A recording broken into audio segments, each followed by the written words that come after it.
Awesome. We are live on YouTube. Welcome to another episode of Node.js Community Committee.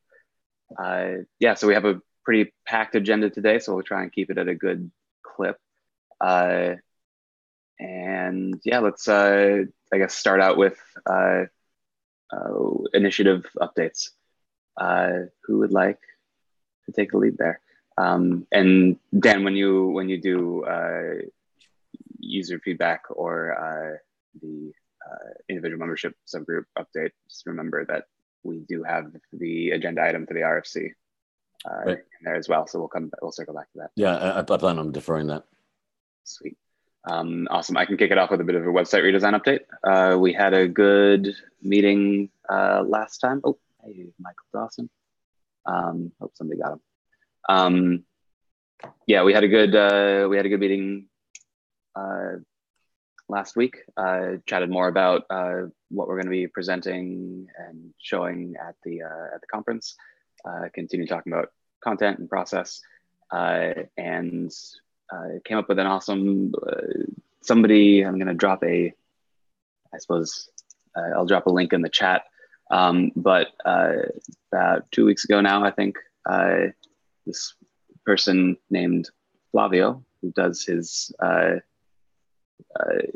lot of documentation writing, dropped this giant bundle of Node.js getting started content on the internet, which is really well formatted and kind of exactly what we want. And we elected to reach out and see if they're interested in contributing back. So we're gonna, it's a very impressive collection of stuff. So we're gonna try and engage with Flavio specifically and see if we can't get them to contribute back. Fingers crossed. I wish I had design mocks to show you right now, but I'm still bugging the designer to get me final copies. So I'm sorry, it's gonna have to wait a little longer. Dan, you want to take it away? Sure. In terms of user feedback, last week I've been on kind of the job search, and I actually had to cancel at the last minute because I got an interview session scheduled right over top of everything on my Friday. So that's kind of the state of user feedback. I know Giuseppe has raised his hand that he's excited to get more involved, but right now kind of the day-to-day coordination of user feedback is a bit blocked because me operating as the champion there have been just sort of heads down. And it's been a month, and I'm like at the final throes of making a decision. I apologize for that. No worries. Exciting times for Dan Shaw. Excited to see Joe step in and help out there. Yeah, me too. Yeah, Ahmad, do you have updates for mentorship, or do you have updates for ITN? Yeah, actually, I had a chat with Dan yesterday, I believe. We were planning on how to talk about mentorship in the event, the Node+JS conference. So we're planning to start the next round after the conference. So we're trying to get more traction from mentors during the event. Hopefully, you'll be there, and we'll get lots of support. I also had a chat with Zibi today about how, her thoughts about how we can share the assets of mentees that they're sharing regarding videos, articles, blog posts, and the pull requests they're submitting, just to encourage them and also to keep the momentum of the program. Mm-hmm. Awesome. Some nice synergistic connections between website redesign. And I've always wanted to use that word and that phrase in a meeting. So life check right there. Done. My business person yet? Cool. Any more initiative updates? Nope. Awesome. Let's dive into the agenda. So starting with the PSA, this is issue number 211 and Node.js admin, just a continued awareness ticket until after the conference for, oh no, Ben's trying to join. He can't make it. That's not good. Can somebody ping open source with the updated link? I think he's probably on the other channel. Yeah, so PSA ticket for Node.js Interactive Community Corner. If there's any questions, talk to Tracy Lee. Although I think at this point, hopefully we have things lined up fairly well, but it's just a formality. I think she was still asking for volunteers to be at in the office hours. Mm-hmm.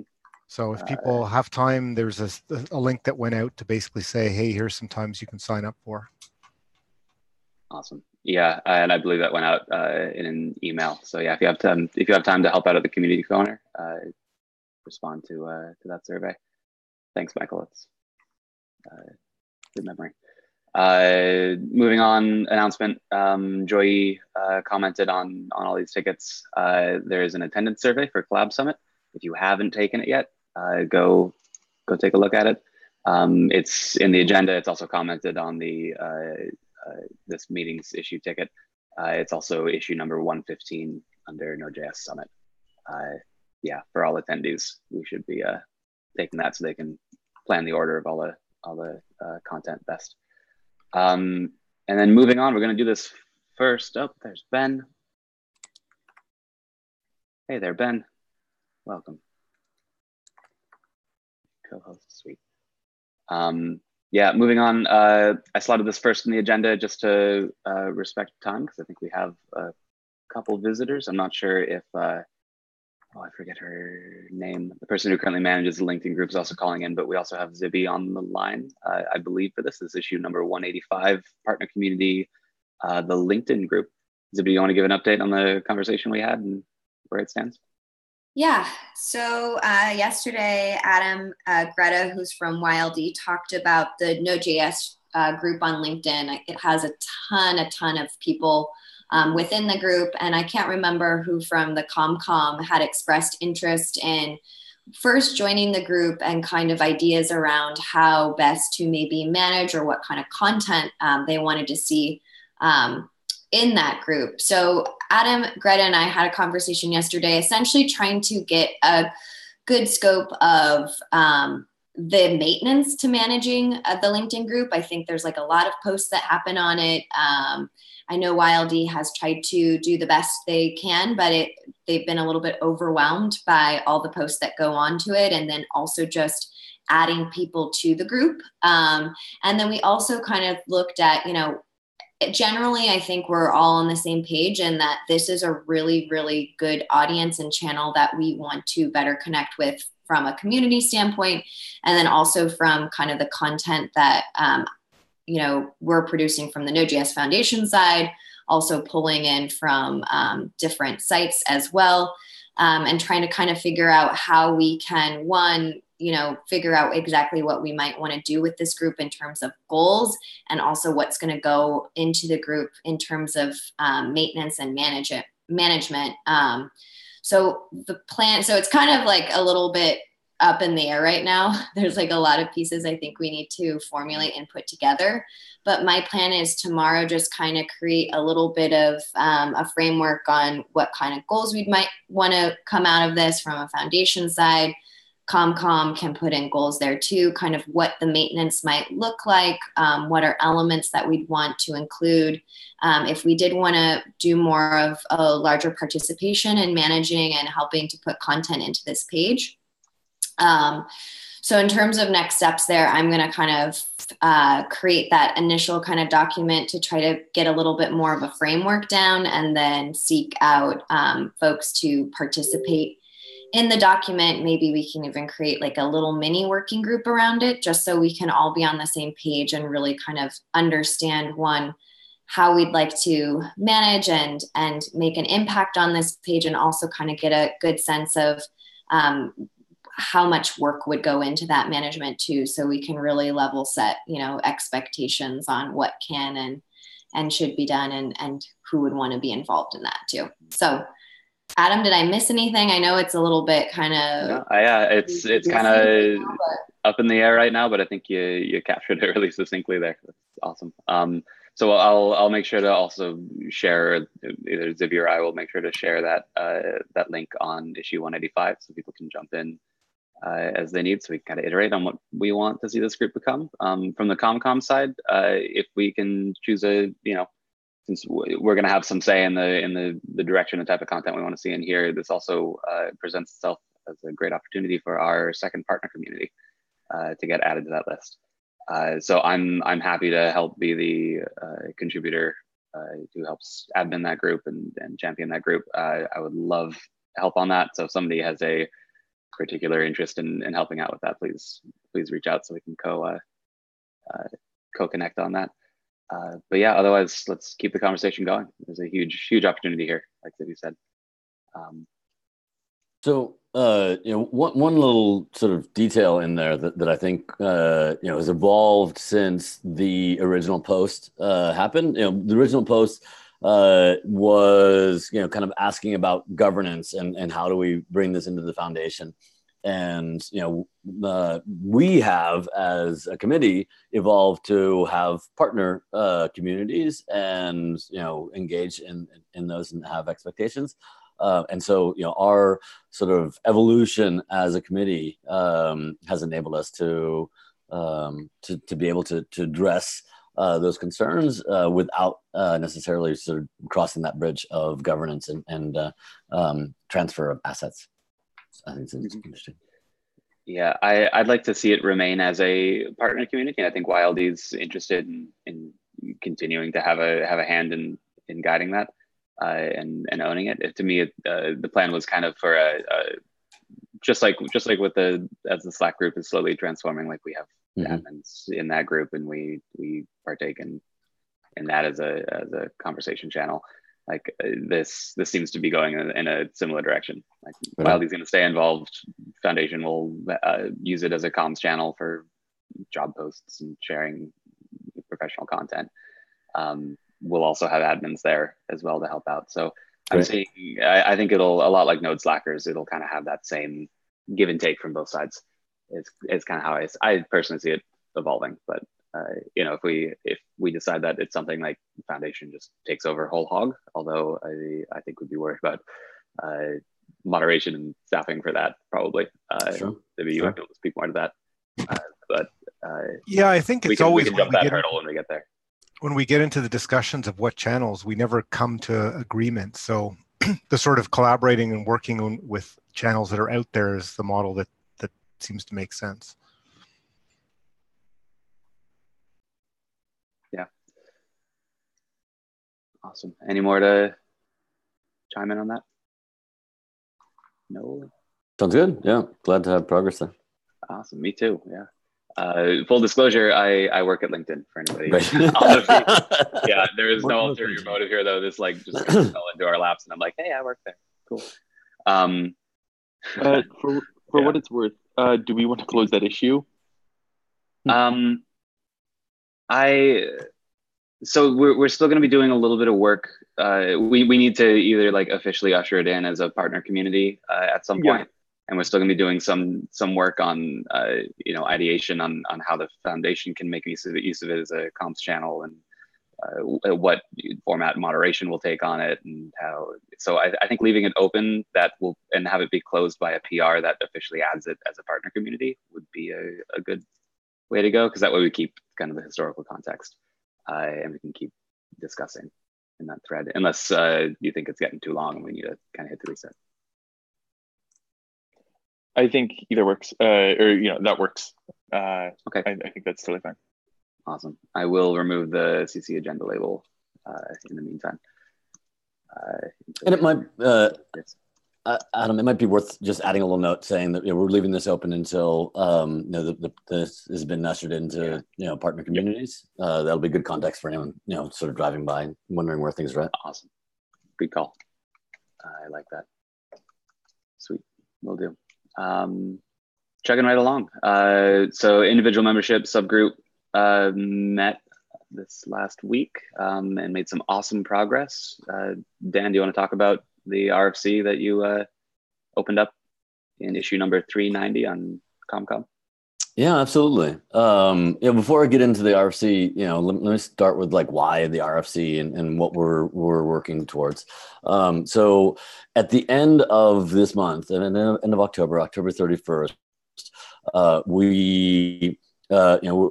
we're tasked, asked to take on the responsibility of managing an individual membership, and asked to make a proposal back to the board on how we believe individual membership could evolve. So we've been meeting biweekly, and thanks to everybody who's participated in that. We've begun coalescing around an individual membership model and an incentive structure for the individual membership model. So, a few weeks ago, we shared, the vote that we done in that subgroup with the baseline of like, do we believe individual membership is meaningful and important to Node? Yes.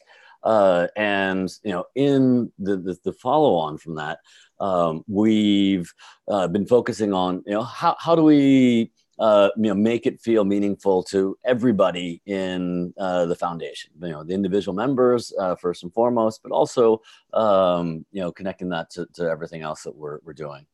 And the model that we've begun to coalesce around is a incentive structure that draws upon our members it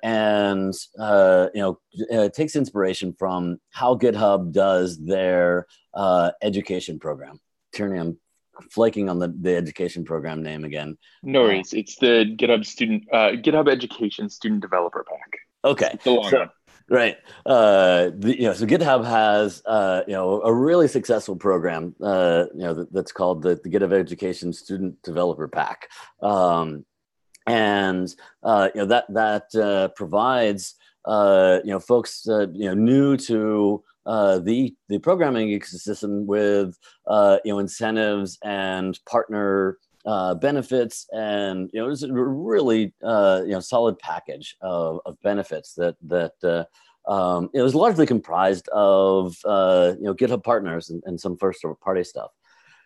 So we have Node, and the foundation's fantastic, but we also have all of these amazing member companies, and so the thought here is to connect the dots in that, and provide a mechanism that when someone joins as an individual member, they don't only get the benefits that we have today of discounts on our events and the ability to access travel budget, but they also are kind of connecting into the ecosystem. They're getting a suite of benefits that can really they can point to say, wow, like I contributed my money, and I got a lot from being a part of the Node.js individual membership program. I'm really excited about that and how it brings together all these components, and then the other sort of detail that we tackled is, it's $100, right? Today to get a standard membership, and $25 for student. That's a lot of money for some folks. May not be a lot for folks that are sort of fully employed, especially in the US and especially in your bigger metros. But $100 is a lot to a lot of folks in the world, and to folks in the US too. I've definitely been in times in my life that $100 was a significant decision point. So to address that, we've proposed a humble bundle style pricing that can sort of bend and flex, and allow folks that are sort of still coming up in their careers, or from parts of the world that $100 is an incredible amount of money, and the exchange is challenging. And also the flex up. So folks that are seeing a lot of value or looking to give back to the Node.js community can do so through the individual membership. So we've begun to sort of capture all of that detail and put that down in the document that we haven't completed. We've kind of gotten it to a point of comfort. And I'd love your feedback. I think Tierney has posted the link in. Adam has posted the link in the chat. This is sort of the coalescing of these meetings and this context, and what we're thinking, not necessarily the document that we intend to go to the board. So, right now we'd love your feedback on, do you feel like this is a good direction for us to go? And then what we're going to be looking for in the next, few weeks is taking this from, our sort of consensus understanding to a document that we can really sort of hand off to others, and it articulates a broader sense of a plan. And just that we do have a deadline, which is we need to send something to the board by, is it the end 31st. of October? Yeah. Isn't that for the individual director? That's not necessarily for the program. Yes and no. That the deadline is for the individual membership director, but I do believe that if we don't have a clear sense from of where the individual membership is going and how that is going to be a mechanism for engagement with Node.js and the foundation, then we haven't done a good job in reinforcing why there should be a director for that program. Yeah, I think. And go ahead, Tracy. Yeah, I was just going to say, and also to the point of the deadline, the reason that deadline was set in place was also because of like how we do things on a yearly basis at the board level. So it's getting to budget and strategy time, right? When we're talking about future planning, on top of the arbitrary deadline that we'd set, because we know that when we go to address the individual membership director seat, it takes a few months, and we know that the election is up in January. So, that whole plan was put in place because that's just like the cadence of what we've been doing anyway. And then a really great opportunity here, right, is if this is potentially bringing in revenue, and granted that revenue, will just be funneled to the community. I think that's been clear, is like, I can't make that promise, but the idea is if we're bringing in money for the membership, it would be used for the membership. That tends to be how this kind of stuff works. Mm-hmm. That's great to be able to plan for as well. So it's just to be able to say like, oh, there's, even more cool stuff that like the community committee is intending to do as part of, the recommendations with the individual membership moving forward. So it's great from the board standpoint to be able to say like, great, this is taken care of. Like, this is a cool vision for the next year, a couple of years. Yeah, and I think we can do some really fun stuff with like membership drives and fundraising. With that feedback loop of this is enabling the folks in the project from throughout the world to come together. We basically have a lot of the seed things there, but we're missing some of the meaning in the program, and I really think this goes a long way to making the individual membership program meaningful to folks who are signing up as individual members. Yeah, I'd like to double down on that point that it has the potential for us to really grow it into something that's amazing. Like there's a lot of really cool opportunity. I think here. This goes for anything else. Yeah, absolutely. Go ahead. Go for it, Tracy. Yeah, I was just going to say, and to this point and to anything else we're talking about today, there's an on-site board meeting next week.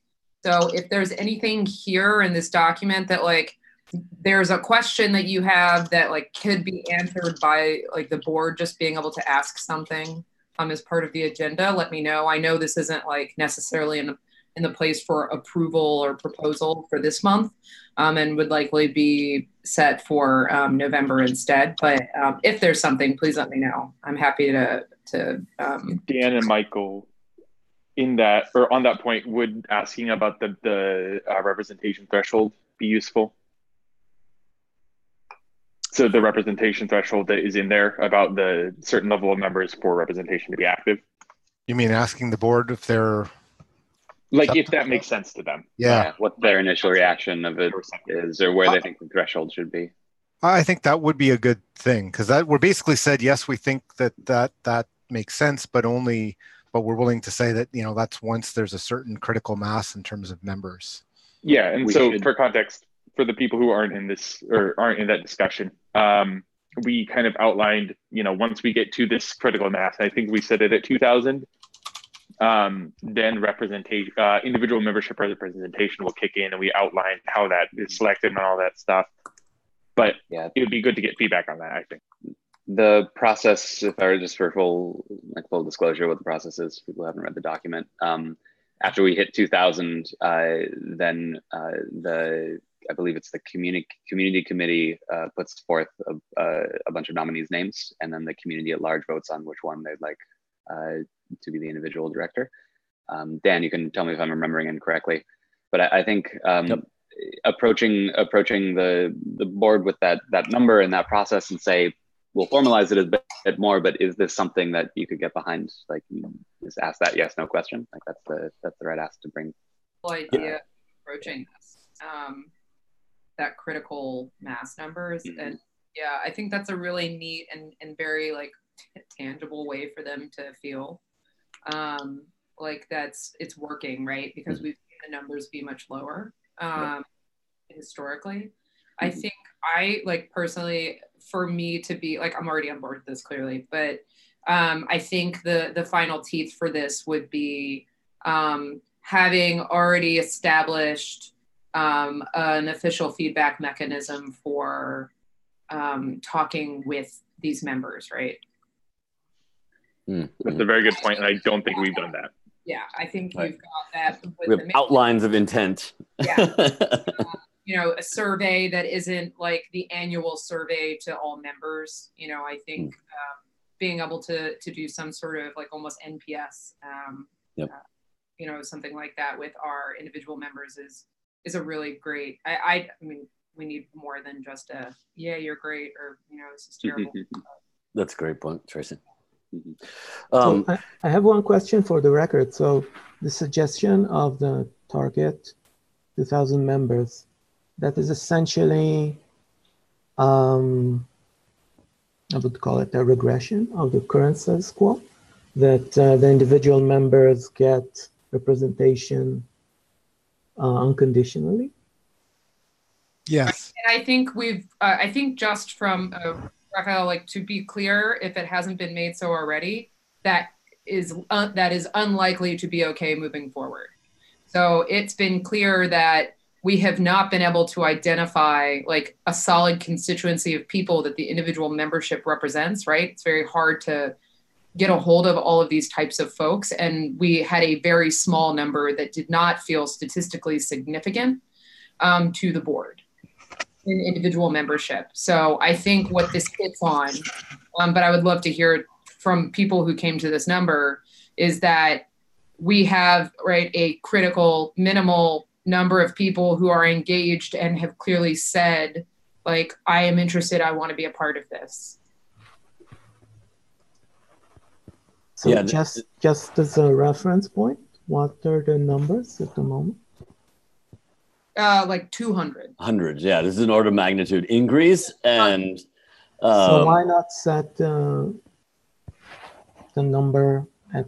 So I'm just looking at the GitHub org, which is for me like a corollary. So we have 576 organization members who essentially are entitled for individual membership. They just didn't. Right. Free membership, right? Right. Can someone who's been working on this share how you came to the 2,000? I think that's what Raphael's getting at. Right. So, correct me if I'm recalling this incorrectly, but we took the number of what we have today and looked at the over 10 million users that we have in the Node.js community, and so that is represents kind of if we could have representation from all users, all the constituents in Node, the kind of the watermark of high watermark there is actually extraordinarily high. It's 10 million. So we tried to find a number that represented a meaningful growth, but that wasn't that extreme. So that's why we aligned around 2,000 as a number. But it is a relatively arbitrary chosen number. If there's a method that anyone thinks would be better for choosing that number, what that watermark is that we need to reach, I'd heavily encourage chiming in on the document and writing up a proposal. I'd love to time box this conversation because we do have other agenda items. We can loop back to it at the end if we have extra time. Two sentences. One, I think that 576 members is an amazing number. No, I'm saying convert everybody who's entitled for free membership into a member. That's an amazing, first watermark. The second one is, in general, I think it would be easier to sell to the unrepresented members at the moment as a complete restructure. Because for me, conceptually, the individual membership was associated with membership of the GitHub organization and active contribution. What you're suggesting essentially is a completely new program of like taking the silent majority of the community and giving them a voice. I think it would be easier to sell as a restructure and not as a retargeting of the current. And so I want to say, like, that perception that you have of it being for GitHub members was like, that's a failure of the program. It originally wasn't intended to be that way. And so, like, we were the ones who got it for free, and it was a huge barrier for everyone else. So very few people actually joined. And so I think we're trying to actually align it with the original expectation and intent. I'd say that's what we're trying to do with this proposal. We're trying to reduce barrier to entry and increase value for members. What I'm saying is that don't remember that the people who already have it or already entitled, in a sense, you're taking that away from them. No, I'm giving we're giving them all the same benefits they have today. Right. Well, we're just actually layering in things that more people find valuable. Continue to softline. No, I mean, I think I think you got to acknowledge there is a potential decrease.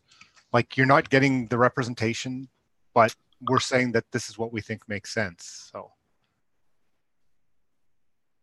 But I hear your recommendation of as we present this back to we're focused right now on the deadline of we have to present this to the board, but Raphael very well considered as we bring this back and are sharing this out with everybody. We would serve ourselves well to describe this as a reset of the program.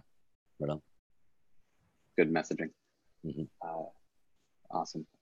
So yeah, engage with the doc there. I believe it's open for comments and suggestions for the public. So please jump in there if you have ideas. Moving on, get through the whole agenda. This is issue 361, moderation team recertification. This will be really quick because we recertified the entire team. Woohoo.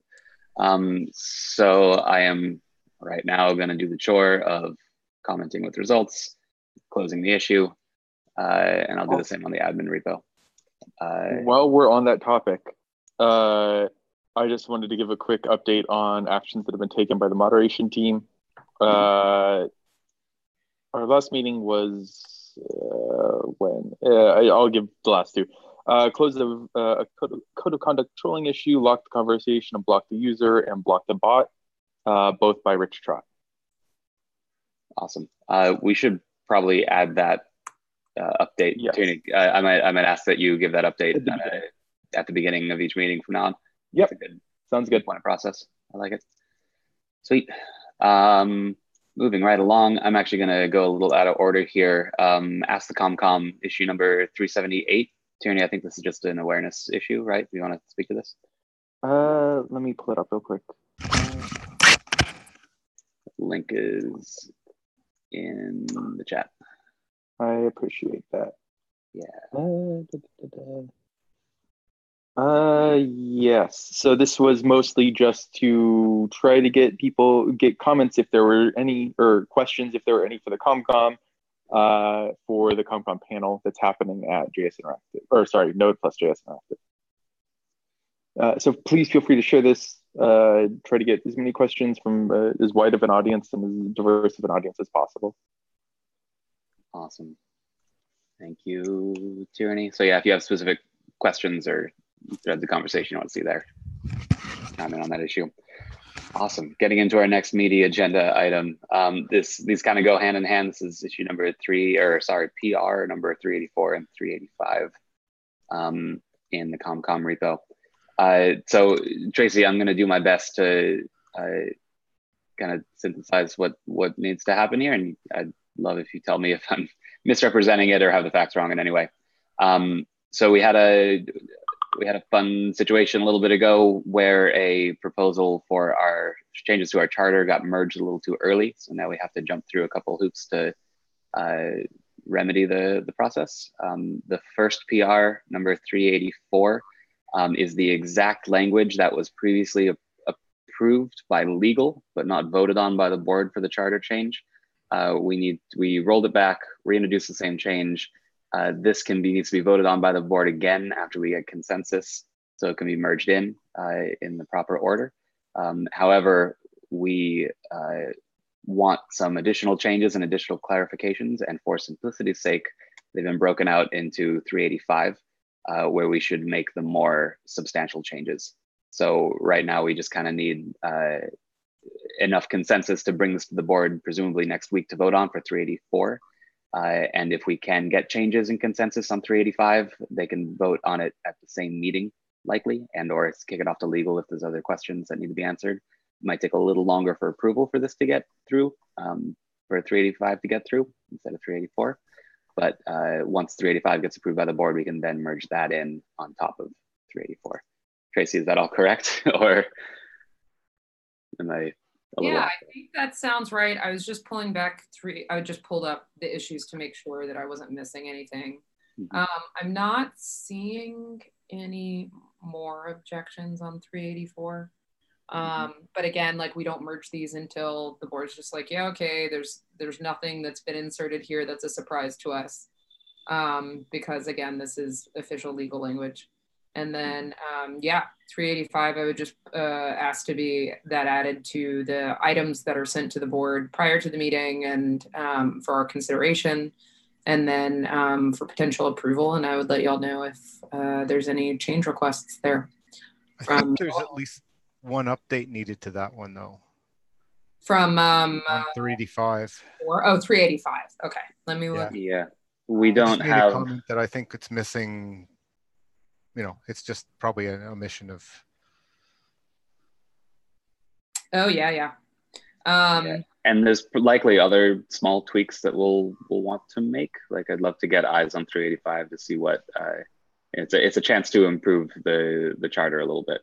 Yeah. So we should take this chance if we feel the need to make, hopefully not significant changes, but if we feel the need to make some clarifying changes in there.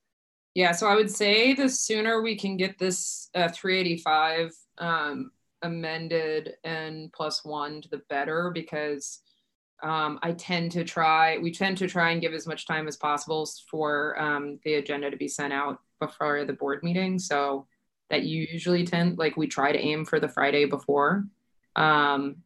that said, the board meeting's later in the week this time than normal. It's usually on a Monday. So yeah. Either Tierney or Tracy, could you just quickly give some context as to the substance of these changes for folks who might not followed along over the past couple months? Yeah. So as far as I know, Tracy, correct me if I'm wrong. This is effectively the PR that updates our membership to not be observer based.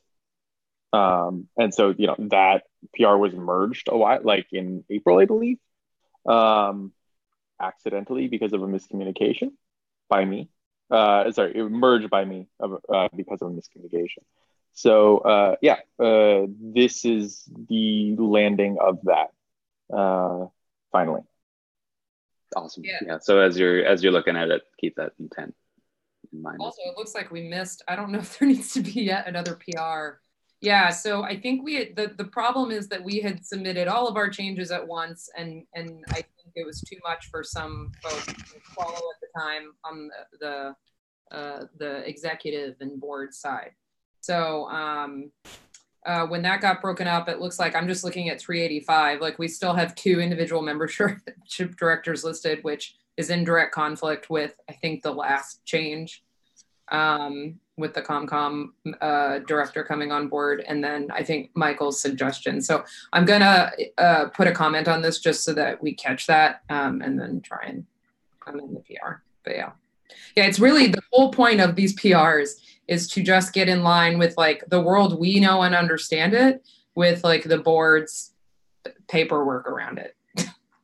Yeah, and I think the intent was to remove the individual directors from the charter altogether, but maybe I misunderstood that. It was, you know, once the ComCom got its own director, my understanding from the conversations was that they were now the representative to the board. As far as my understanding was that just the one seat was replaced, not both. So just the one that Ashley had was replaced by Tracy's, and the other seat did not change. Yeah, I think we also have a weird thing here in just looking at the charter. Like I remember writing this and thinking it was weird that I did it. Was like our ComCom members, the active members list is, you know, community projects people who have like met the requirements, and also the 2 individual membership directors, which is like a weird thing to say, like they're just automatically like ComCom members, even if they're not meeting the rules. So like, yeah, I'll work on this a little bit. There's not much that needs to be changed, but yeah, William, I think to your point, you're correct. But then is there any language that we want to say that, because you've still been, I mean, you're still a director and you still represent people. I don't know if you want to just like comment on the.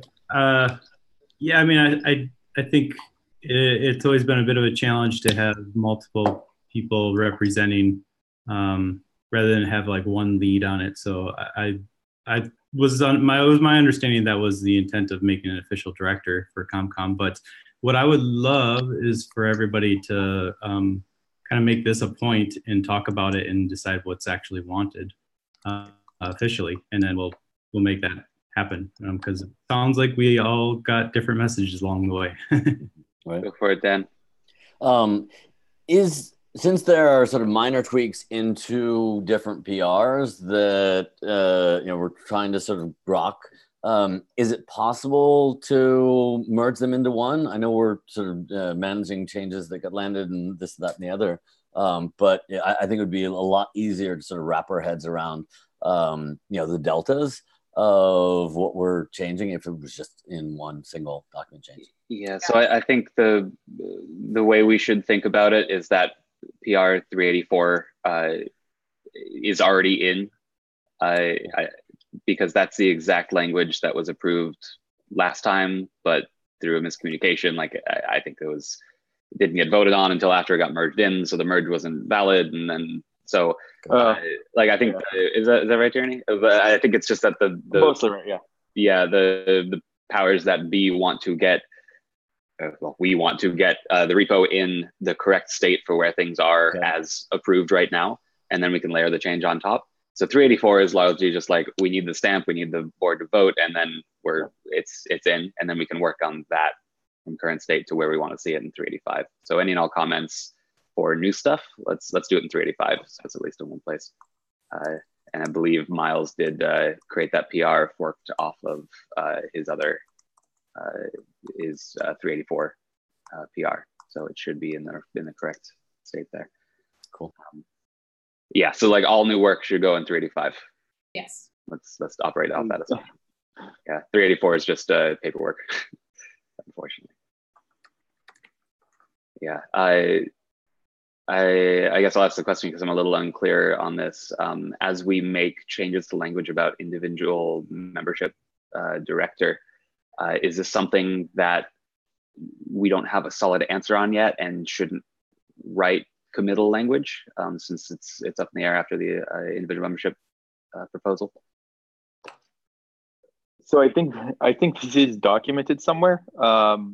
We just have to go and dig up that documentation. I believe it would be in the director updates more explicitly. That's where it would live, or in the PR that originally introduced to this change that's in 384. So one of those two places, I'm pretty sure this context exists. If it doesn't, then yes, then we need to go define it. Yeah, and in terms of sort of addressing the question that you asked, Adam, about committal language, the way I'd frame committal language is status quo is expected to continue. So even though some of us have assumptions around what we think may happen with the individual member director seat, I would caution us against sort of skating towards that in our official documents. That we should do our best job to maintain that status quo as it stands today and work towards a proposal that improves that for the future. Good. Yeah, I'm glad to hear that. It's kind of the answer I was looking for, is document as is today, and we'll make changes, iterative changes later. Awesome. Anyone have anything more to add here, or do we just need to all pile in and do the document drafting work? Yeah. Cool. I will call that closed issue then. So we are starting to come up on time. We still got a little time left. Last issue, y'all, we got through the agenda almost. Woo. Awesome. Woohoo. This is a packed meeting. This is number 382, establishing an embargoed communication channel for when needed, over in the ComCom repo. Raphael, you open this up. Do you want to give some context? I'll try to keep it short because I think now the thread is going in a pretty productive way. So it came from a point where I was surprised, unaware of the amount of communication and decision-making that was happening in email threads. I was under the assumption that our main communication channel is the GitHub repo. For 6 months, I wasn't a member of the mailing list while I was a member of the ComCom. So I was just not aware. And then when I realized that maybe this gap is happening with other people, especially community members who are observing and are non-members of the committee. So I was looking at the documentation and I found that this is undocumented territory. Our charter, as I understand it, says be open and inclusive to community members, and at the same time we're having a lot of communications in private, and on top of it being private, it's non-archived. So me joining as a member had no way of catching up to all that communication that was happening.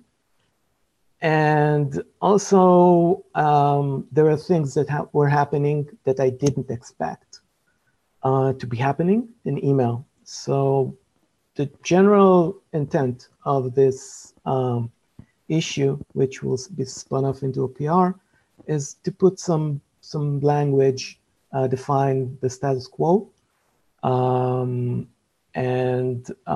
maybe try to improve it a little bit. The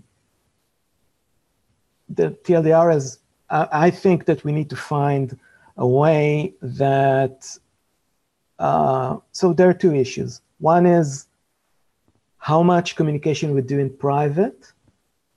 Let's put that aside for a minute. The second one is the communication channel that we're using needs to be a little bit better in that new members that join in will have a way of catching up on all the things that were happening.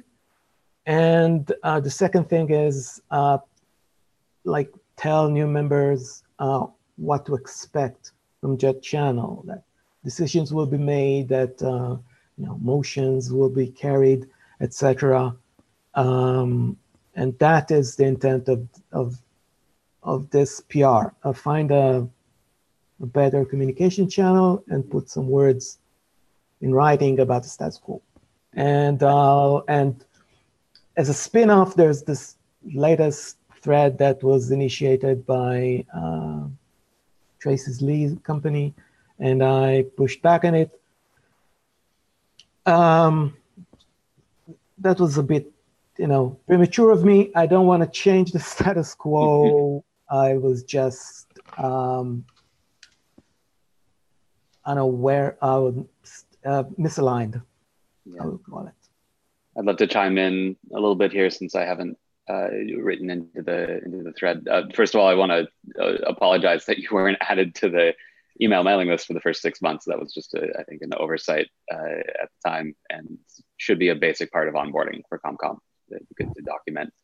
It would be good to document explicitly, like a checklist for ComCom onboarding when somebody new. We actually have that now that and looking at it, it came in Refac joined. Awesome. That's good to hear.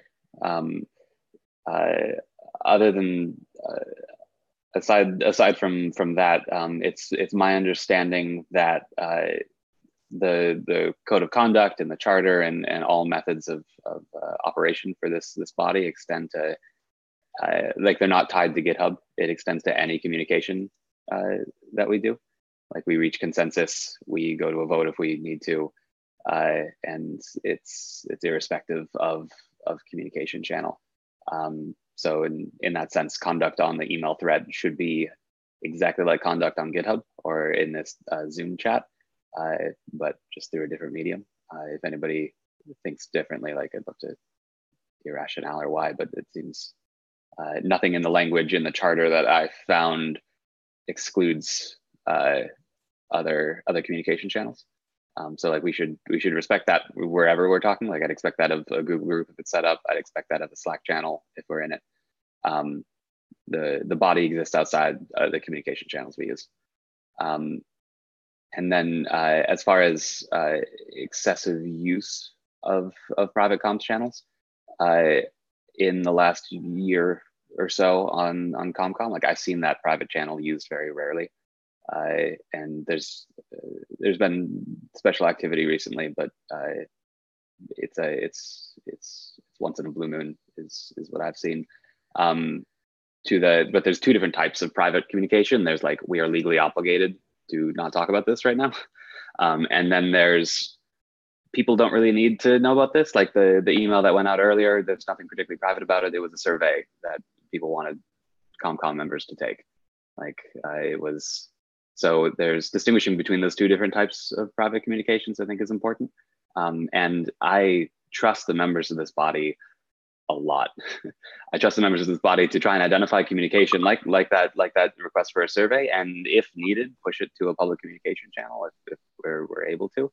And if it stands to reason that the other people might want to have insight into it. So yeah, thank you, Dan.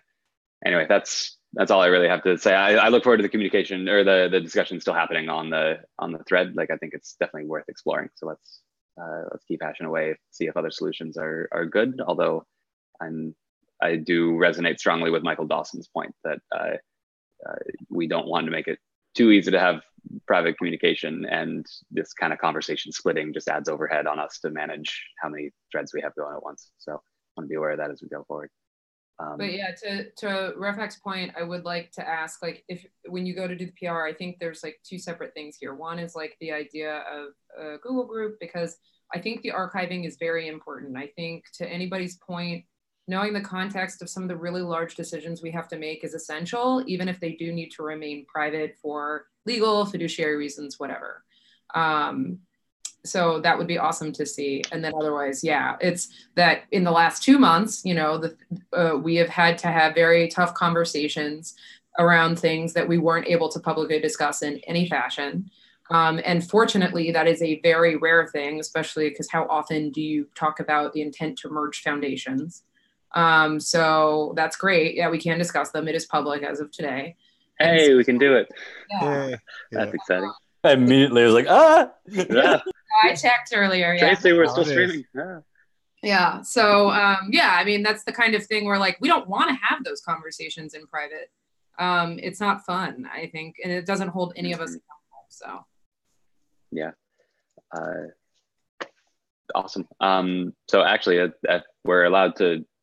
Yes, we need to say something. We need to share that. Awesome.